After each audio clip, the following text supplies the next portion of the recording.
My name is Jules, and this happened in 2022. At the time, I was a business student, but my English skills left much to be desired. To improve, I decided to take a gap year and move to Toronto for intensive language courses.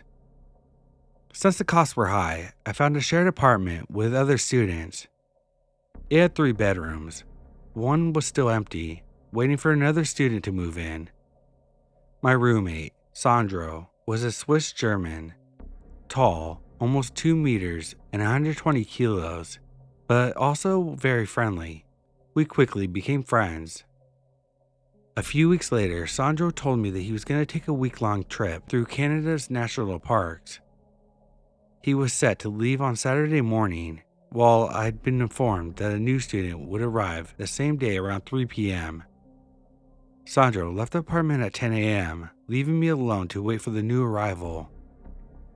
Hours went by, 3 p.m., then 4 p.m., 8 p.m., 10 p.m., still no one. I grabbed a bite to eat, watched a show on Netflix, and eventually decided to go to bed. Around midnight, I suddenly awoke by knocks on the apartment door. I heard someone coming in. That must be the new student, I thought to myself, before hearing an unfamiliar voice explain the apartment's layout. I stayed in my room, too tired to get out, and fell back asleep. But a few minutes later, there were knocks on my door. Once, then a second time 10 minutes later.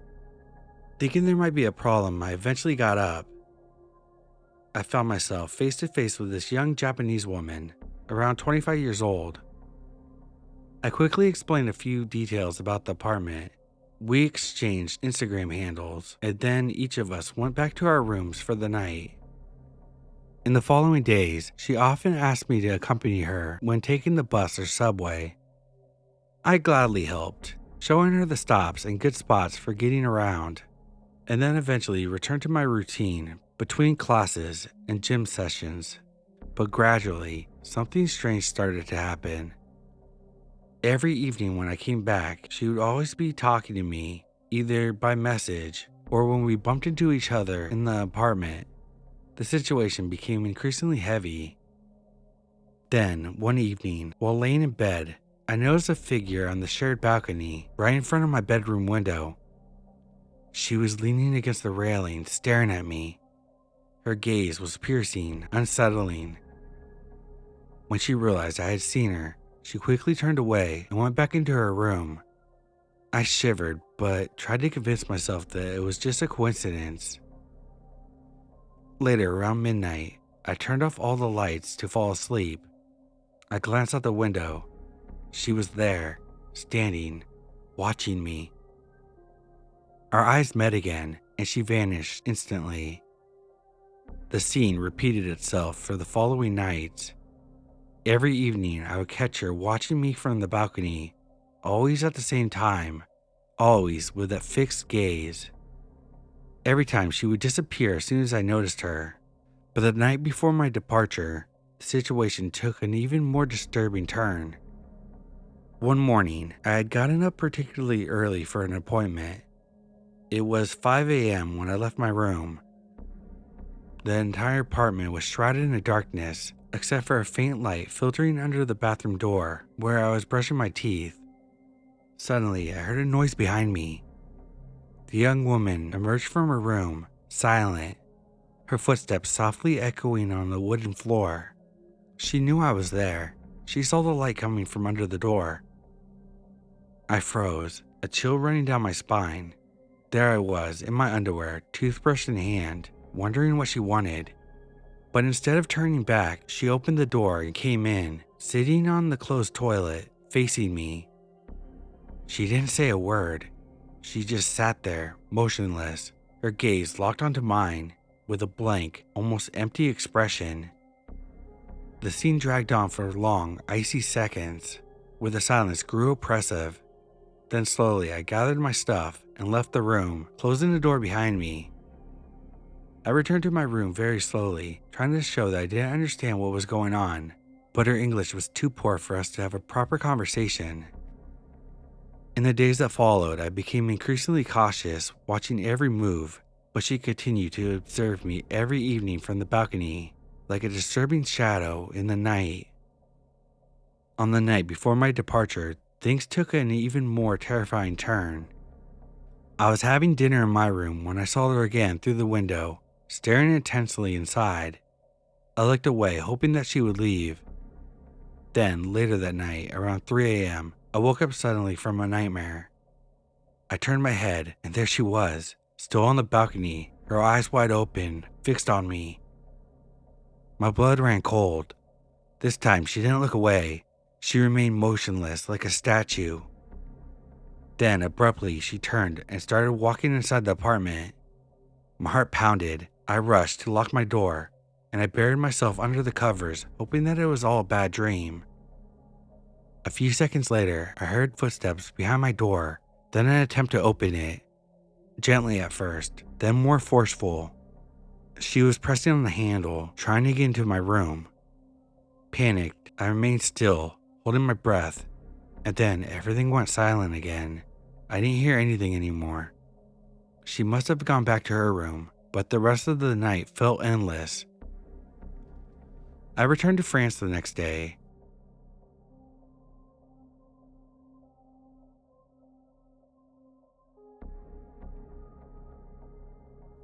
This is my story about being stalked.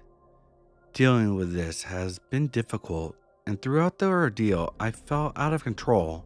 So I'm sharing this to gain control over my own story. This story is long as it spanned over 2 years.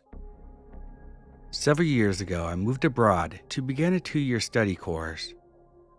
When I arrived at my apartment, I met 3 of my roommates. Sam was funny and sarcastic, while Bella and Poppy were both nice, sorority-type girls. We decided to go out for dinner, and I offered to invite the 4th roommate in room 1C next to mine. Sam warned me not to invite her, saying she was odd. I was worried because I didn't want to live with a bunch of catty girls. How were they fighting in less than 1 day? I smiled and told Sam that she just made a bad first impression, and I would invite her to get to know her better. Sam grumbled as I left the kitchen, approaching the door next to mine. I knocked on the door, and the door opened. A short, petite girl with long brown hair and a childlike face stuck her head out. I introduced myself and invited her for dinner. The girl's face lifted at my invitation, and she nodded in agreement. Our excitement for the new school year kept us lively as we arrived at the restaurant. I decided to befriend the girl in room 1C since we were sharing a bathroom. I learned that her name was Nellie. We were the same age, from the same state, and in the same program. I ordered a Jack and Coke as Nellie leaned in and asked me if I actually drank alcohol. I nodded, thinking her question was odd. We were both in our 20s. Of course I drank alcohol. Nellie focused her attention on me while we ate. As I got to know Nellie, I kind of felt bad for her. She was born in Sri Lanka, but immigrated as a kid, and since she had an accent and lisp, I assumed that she was bullied. Nellie was different from me. She was shy and claimed to not have hobbies or friends, but I figured that since we were in the same program, I could befriend her. I asked if she wanted to sit with me in class, and she happily agreed. I felt content knowing that I was befriending her, like I was doing a good deed. My first 2 weeks abroad went smoothly. I got used to my surroundings, made friends, and got along with my roommates. Sam, Bella, Poppy, and I would often cook and eat dinner together while we chatted about our days. Nellie and I got along, but she was socially awkward. I made it my goal to befriend her, which was easy because we sat together in lecture every day. We even opened our bedroom doors in unison. I would open my door, then Nellie would open hers and ask me where I was going. One night, I left my room to go grocery shopping when Nellie's door opened and asked if she could join me. I agreed, and she hurriedly put on her sandals and her neon pink coat. I walked through the aisle. Nellie silently followed closely behind me. Eventually, I found everything I needed, but Nellie said that she wasn't buying anything. After I paid for everything and began to exit the store, the alarms went off. I stopped to show the security guard my receipt, and he looked in my bags, confirming I hadn't stolen anything. I didn't think much of the incident, but when I stood in the front of the store with Nellie for the fourth time as my bags got searched by security, a thought crept into my mind.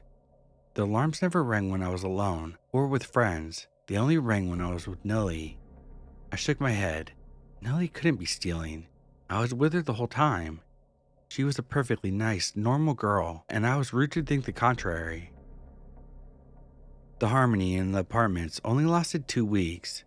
One morning, I shuffled into the bathroom and saw the toilet was completely full with 2 or 3 rolls of dry, unraveled toilet paper sprawled onto the floor. However, what concerned me most was the huge wad of hair that sat directly on top of the toilet paper. I knew then that it was Nellie who had done this. She was the only other person with a bathroom key, and her hair color was a match. I tried to think of any reason why she would do this. Maybe she clogged the toilet, then stuffed it with toilet paper to hide her business, but that didn't explain the wad of hair. I couldn't harp on the issue though, so I made a maintenance request to have someone unclog the toilet, and when I came home from class, the toilet was unclogged. I studied for 2 hours before going back into the bathroom. I was annoyed when I found the toilet clogged again, toilet paper, hair, and all. This obviously wasn't a mistake anymore, and now we were out of toilet paper. I knew I had to say something, but I didn't want to directly confront Nellie about this awkward topic, so I sent a passive, non-aggressive text. Hey, if something goes wrong with the toilet, can you make a maintenance request right away, please? I sent the message, carefully not making it accusatory. I didn't want there to be tension with Nellie, especially since she still sat with me in class. Nellie never acknowledged the situation. She still opened the door with mine, hung out with me, and sat with me in class. For the next 2 months, I just dealt with the constant toilet paper and torn out hair. I tried sending texts, but it didn't help. Nellie would clog the toilet. I'd make a maintenance request. The staff member would clean Nellie's mess.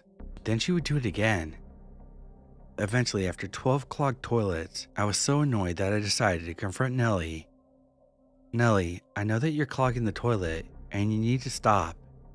If you do it again, I'm going to report you. I pressed send and walked into class. I decided that I wouldn't sit with Nellie anymore. I had different friends to sit with who didn't clog my toilet. As I sat down with Reagan and Charlotte, I felt bad seeing Nellie sit alone across the lecture hall. I promised myself that I would still be friends with her and that everything would be fine. I was happy that the holiday break was soon, and Nellie never addressed me about not sitting with her. The message had worked.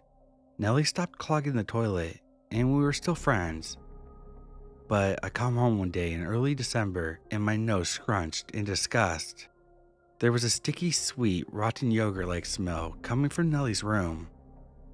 I didn't want to confront Nellie so soon after messaging her about the toilet, so for weeks I avoided the problem. I didn't address the issue until 2 weeks after, when all our food started to rot almost immediately after buying it. Bella, Sam, Poppy were complaining about how maintenance hadn't found the source of what was causing that food to rot. When I brought up the horrible smell and the accompanied fly infestation, the girls went to go smell the hallway outside of Nellie's room and returned 2 minutes later coughing and gagging. We posited about what was causing the smell when Sam brought up seeing Nellie at 2 a.m. skipping through the woods. Sam was heading back from a club and Nellie was skipping around like a possessed doll, according to Sam. After we spoke, Nellie entered the kitchen and everyone felt quiet. Sam bluntly asked Nellie what the smell in her room was, and Nellie just silently shrugged her shoulders. Annoyed by this, Sam stood up, grabbed Nellie's arm, and guided her into the hallway as the rest of us followed, covering our noses with our sleeve. Nellie claimed not to smell anything, but her eyes were darting rapidly between the 3 of us.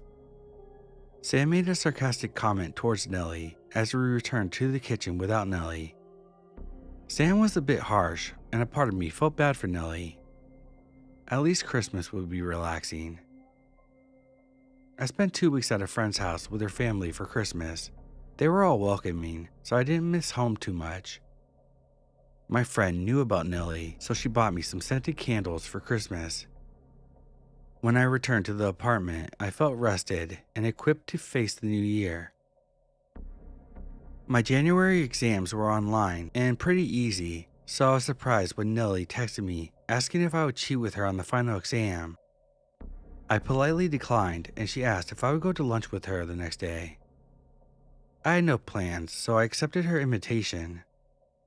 I spent a lot of time with her, but she never actually spoke much, so despite everything, I wanted to get to know her better.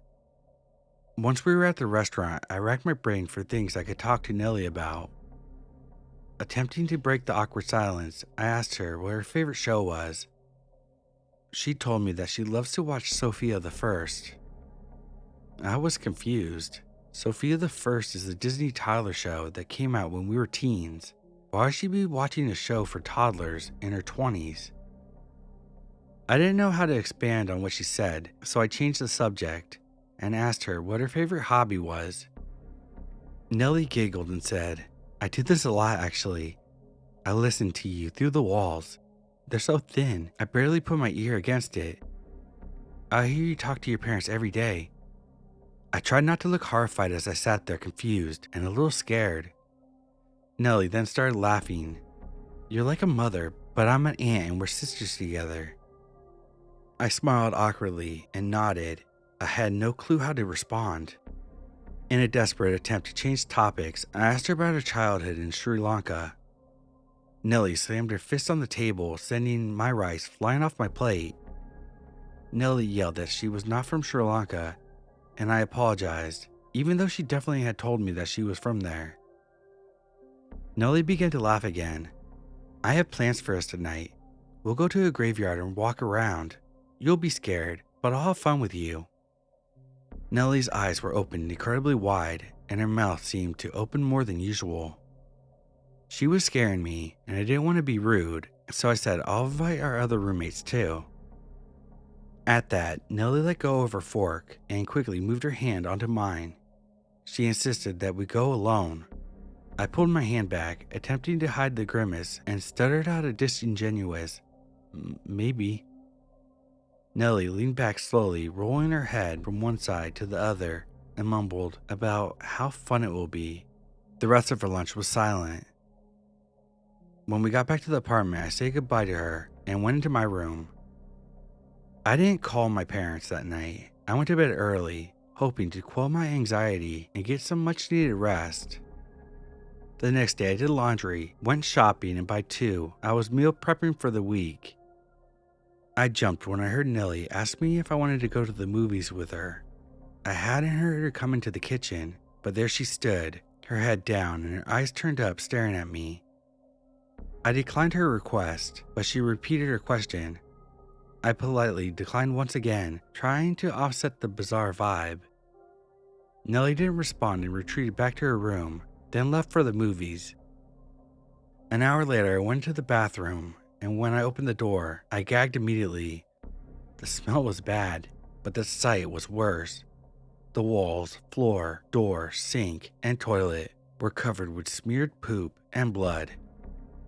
I could see distinct handprints. I closed the door, not trying to puke. I was shocked that Nellie had done this, but my shock turned into anger as I messaged Nellie. "What you did is weird and disgusting. You need to clean it. I'm gonna report you." I pressed send. I no longer cared about being friends with Nellie.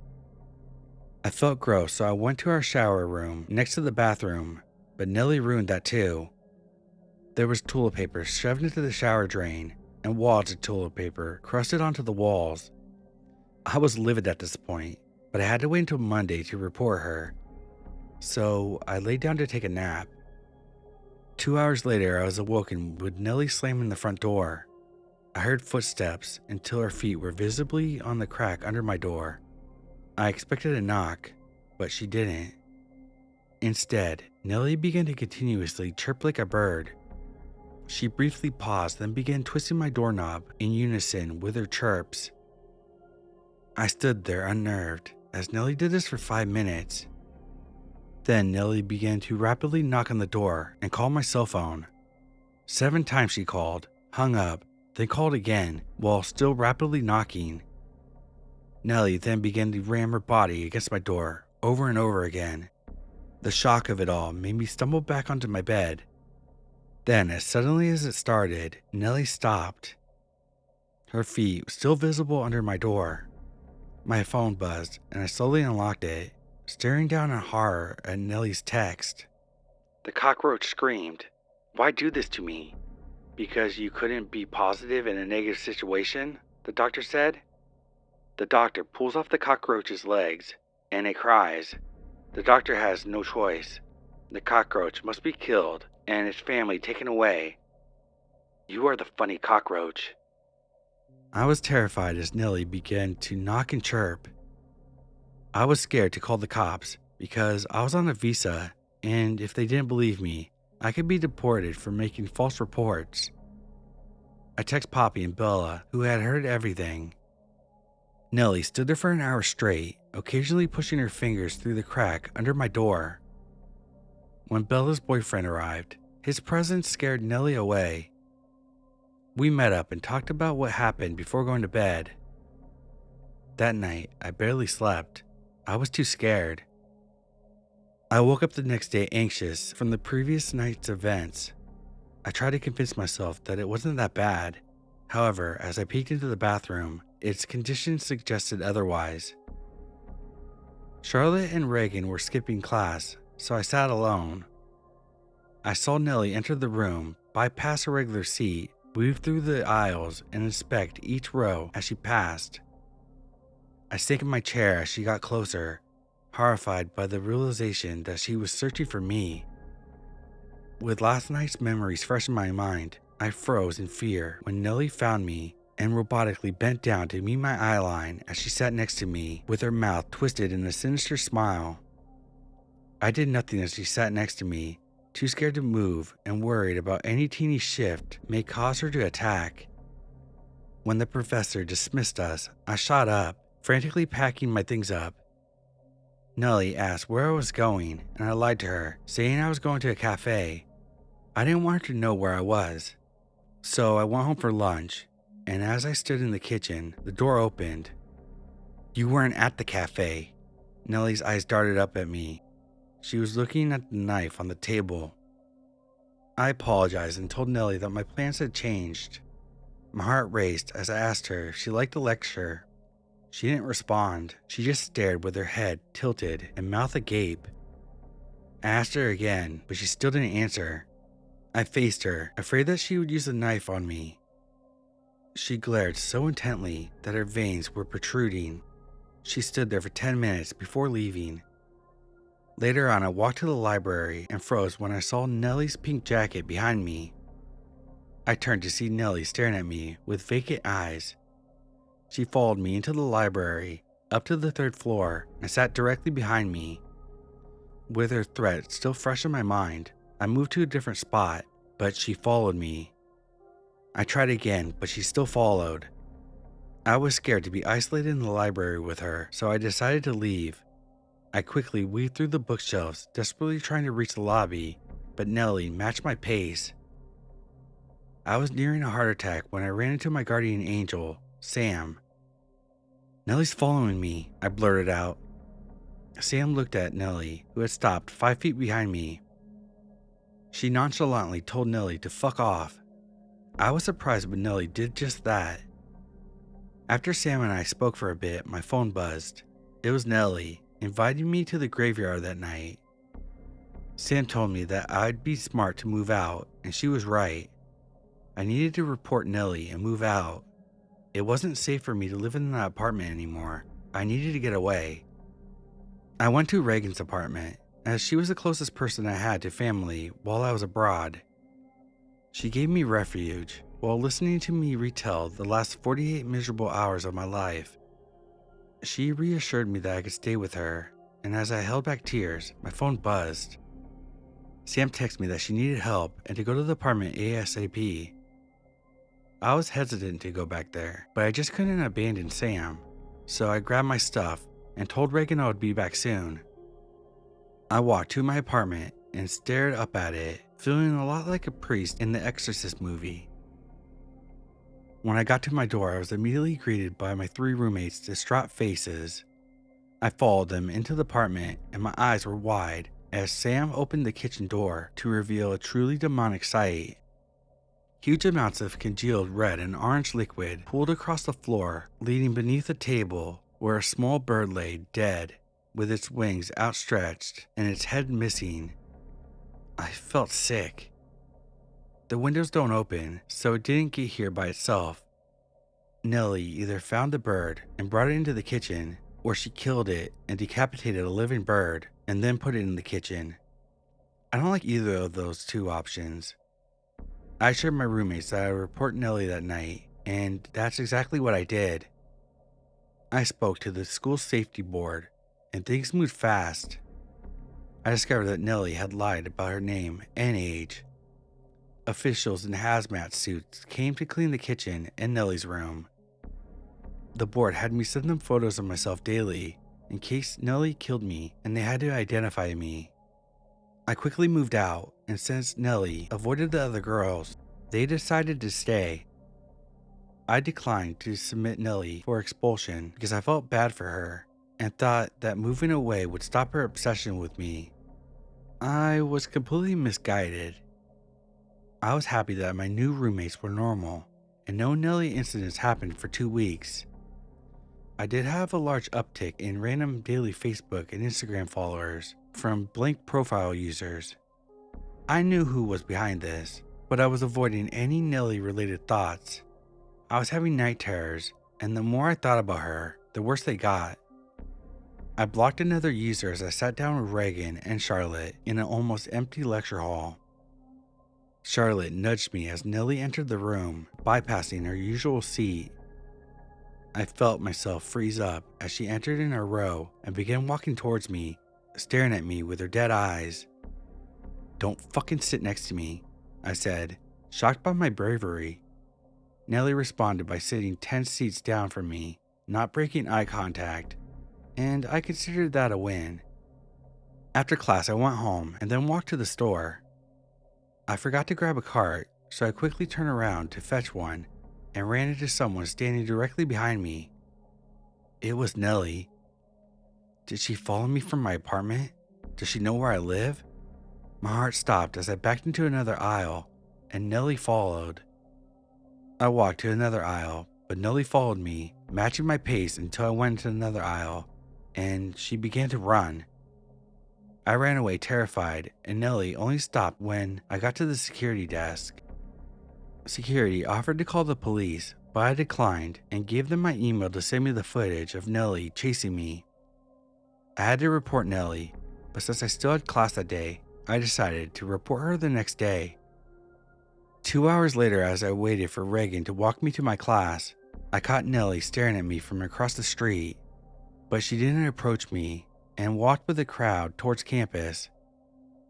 Minutes later, Reagan found me and we headed to class together.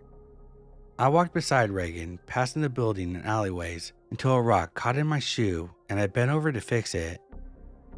Reagan switched to the right side of me to look at a billboard, and when I removed the rock, we began walking again. I turned my head to speak when Natalie jumped out of the alleyway onto Reagan. Her hands were outstretched and clasped around Reagan's neck. Words can't explain how terrified I was. Nellie let go immediately, and Reagan grabbed my arm, walking forward. Nellie began walking shoulder to shoulder with me, her head turned sideways in an unnatural angle. The look in her eyes were not human. Reagan told me to run, and we bolted across the street. Natalie paused, but walked away, traffic stopping her from crossing. We stopped and Reagan leaned against the fence as I bent over, covered my mouth, trying not to vomit. After a while, we continued our walk to class in silence. We made it to the lobby and headed down the staircase, but Nellie stood at the bottom of it. "I won't let her walk behind me," I said, voice shaking. Reagan nodded, and we followed a large crowd after Nellie walked upstairs, only to find her holding the door open for everyone. Nellie stared at me through the crowd until everyone but Reagan and I had passed through. "It's okay, you can go first," Reagan said while smiling at Nellie. I was shocked at how composed she was, and even more shocked that Nellie listened. We sat down in class and Nellie tried to sit behind me, but someone was saving the seat for his friend, so Nellie left. I didn't pay attention to the lecture. I sat there shocked and terrified while Reagan hunched low in her seat, rubbing her neck. I felt horrible for bringing Reagan into this Nellie crap. I knew then Nellie needed to be expelled no matter what. The next day I reported Nellie to the Student Safety Board, and they raised the issue to the Disciplinary Board. I submitted a lengthy report detailing everything Nellie had done. I included Reagan, Bella, Poppy, and Sam as witnesses, and gave photographic evidence of the threats, the calls, the smeared poop and blood, clogged shower and toilets, and the stalking. The next week, I met with the disciplinary board to go over their conclusions. They informed me that they had reviewed my report, met with Nellie to give her a copy of my report, discussed my accusations, and had come to a conclusion. They acknowledged that everything I reported was factual, but they didn't think that Nellie had any malicious intent, so they would grant a no-contact order, but Nellie would not be expelled. I was completely perplexed by their conclusion and asked them what Nellie had to say about this, but they refused to tell me anything. I was at a loss for words. I couldn't believe that Nellie was given my full report, knew everything that I said, and knew the witnesses' names. The school put us all in danger. Yet, they wouldn't allow me to know if Nellie had even denied her actions. I was devastated. I felt my mind go numb. I knew at that moment that they didn't care, that they were gonna prioritize a predator. So with no other options, I agreed to the no-contact order. The worker tried to get me to sign a non-disclosure agreement so I wouldn't speak about what Nellie had done to me or how the school dealt with my case, but I refused to sign it. The next day I received email confirmation that Nellie had agreed to the no-contact order, but I knew that meant nothing. Nellie wouldn't get help and she would never stop stalking me. My sophomore year was plagued with the relentless pattern of Nellie stalking me from place to place, sitting next to me in class, standing next to me in hallways, and staring at me daily. Her actions were so unnerving and obvious that multiple strangers warned me about her. I reported these incidents every time they occurred, and the school always responded by stating that they would remind Nellie of the no-contact order. They never took any further steps to help me. In sophomore year, Nellie found other roommates, and in them, next victims. She was evicted from an off-campus apartment, and her new roommates, who once sat with her, began to sit far away from her. They looked terrified. They looked like me. Having incidents happen weekly and having to see Nellie daily made it impossible to move on. I was always in flight or freeze mode, terrified by what Nellie had done and what she still might do to me. I became a sunken in, miserable and defeated version of myself. I wanted revenge, a natural result of the boiling rage I felt, now at a constant simmer after Nellie was coddled by the university that failed to shell out even a minor consequence for the terror she imposed on me. I wanted her to suffer in the same way that she made me suffer. I knew if I had just grown a pair in those early months, I could have saved myself and others from suffering. Nellie was likely stalking me from the moment I met her. I just hadn't realized it, and it weighs heavily on me to know that I played a large part in my own suffering. No matter what I write, I can't begin to recreate the evil that radiated off of Nellie. I have daily night terrors. I don't go into new situations. I don't speak to new people. And I don't make friends. I'm not nice to strangers because I don't want something like this to happen again. Revenge came on graduation day when Nellie's name didn't appear on the book of graduates.